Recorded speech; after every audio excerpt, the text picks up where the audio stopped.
गदगदागड़ बाजा थावे गड़वा बाजा नाचे बाराती मन झूम झूम के। गदगदागड़ बाजा थावे डीजे बाजा नाचे बाराती मन झूम झूम के।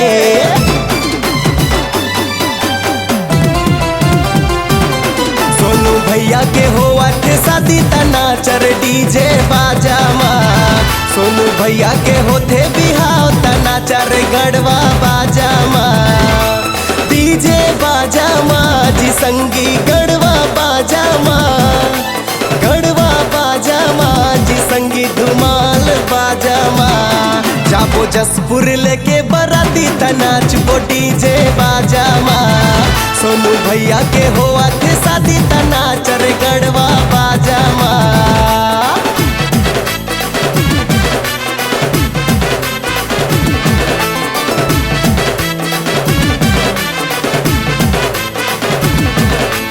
गदगदागड़ बाजा थावे गड़वा बाजा नाचे बाराती मन झूम झूम के। गदगदागड़ बाजा थावे डीजे बाजा नाचे बाराती मन झूम झूम के।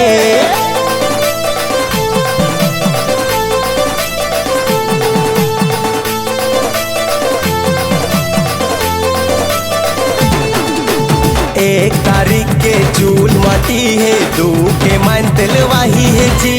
3 तारीख के सोनू भैया संग जसपुर जाबो बराती जी।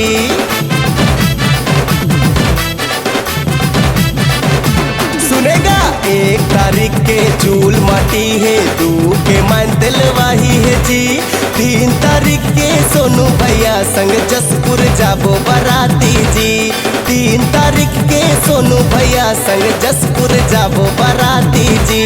पीपी के नाचा रे सबो झन झुम झुम के नाचाना। पीपी के नाचा रे सबो झन झुम झुम के नाचाना। सोनू भैया के होआ थे शादी तना चरे गड़वा बाजा माँ। सोनू भैया के होते बिहाव तना चरे डीजे बाजा माँ।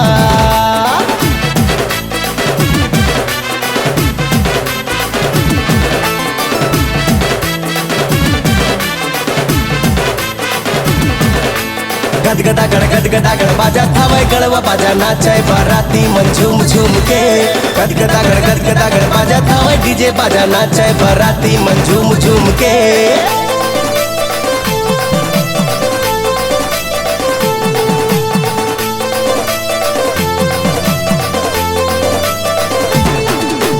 ओढ़े केरा के हावन भरतिया सब झन खाटी कुंवारा जी।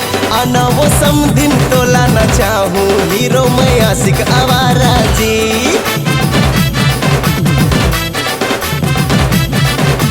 सुने वो ओढ़े केरा के हावन भरतिया सब झन खाटी कुंवारा जी। आना वो समधिन तोला न चाहूँ हीरो मैं आशिक आवारा जी। आना वो समधिन तोला न चाहूँ हीरो मैं आशिक आवारा जी। सीजी के राजा हो मैं समधिन सीजी के राजा ना। तोला न चाहूँ वो ये समधिन डीजे बाजा माँ। सोनू भैया के होआ थे शादी तना चर गड़वा बाजा माँ। आए हावन ये जसपुर का छार तना चर डीजे बाजा माँ। नाच नाच के धुर्रा उड़ावा रे सब झन डीजे बाजा माँ।